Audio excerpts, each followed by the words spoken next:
আপনারা দেখছেন news now, খবরের নতুন ভাষা। রাজধানী আগরতলা শহরের কৃষ্ণনগর সৎসঙ্গ এলাকায় স্মার্ট সিটি প্রকল্পের কাজ চলাকালীন গ্যাসের পাইপলাইন ফেটে আতঙ্ক ছড়ায় স্থানীয়দের মধ্যে। শনিবার এই ঘটনা ঘটতেই চাঞ্চল্য তৈরি হয় এলাকা জুড়ে। রাস্তা খোঁড়ার কাজ চলাকালীন হঠাৎ করে গ্যাসের পাইপলাইনে ফাটল ধরে এবং সেখান থেকে বের হতে শুরু করে গ্যাস। মুহূর্তের মধ্যে দুর্গন্ধ ছড়িয়ে পড়ায় আতঙ্কিত হয়ে পড়েন এলাকাবাসী। অনেকেই নিরাপত্তার আশঙ্কায় বেরিয়ে আসেন বাড়ির বাইরে। খবর পেয়ে দ্রুত ঘটনাস্থলে পৌঁছান ত্রিপুরা ন্যাচারাল গ্যাস কোম্পানি লিমিটেডের কর্মীরা। পরিস্থিতি নিয়ন্ত্রণে আনার জন্য জরুরি মেরামতির কাজ শুরু করেন এবং গ্যাসের লিকেজ বন্ধ করার উদ্যোগ নেন তারা। এলাকায় যাতে বড় ধরনের দুর্ঘটনা না ঘটে সেজন্য সতর্কতামূলক ব্যবস্থা গ্রহণ করা হয়েছে বলে জানিয়েছেন তারা। তবে স্মার্ট সিটির কাজের সময় এই ধরনের ঘটনার ফলে নিরাপত্তা ব্যবস্থা নিয়ে প্রশ্ন উঠতে শুরু করেছে স্থানীয়দের মধ্যে।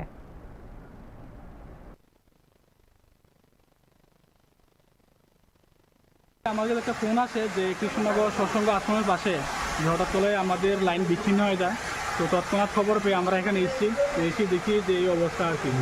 তো আমরা আমাদের টিম সঙ্গে সঙ্গে কাজ করছে।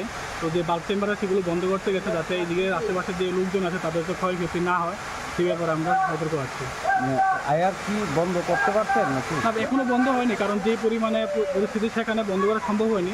তার জন্য আমরা যে বাল্ব চেম্বার আছে সেগুলো বন্ধ করার জন্য গ্যাসের সাথে এইটার কারণে কতটা জায়গায় বন্ধ এখন সার্ভিস বন্ধ থাকবে? এখনো সার্ভিস বন্ধ হয়নি, কিন্তু বন্ধ করার সাথে বেশি সময় লাগবে না। কিন্তু ধরুন যে কৃষ্ণনগর এরিয়াটা ক্ষতিগ্রস্ত হতে পারে। মানে স্মার্ট সিটির কাজের লেগে আমরা ঠিক বলতে পারছি না, কারণ এখানে এসে দেখছি যে যারা মানে আমাদের এই টাকা বিচ্ছিন্ন করছে তারা এখানে নেই। এই আর কি।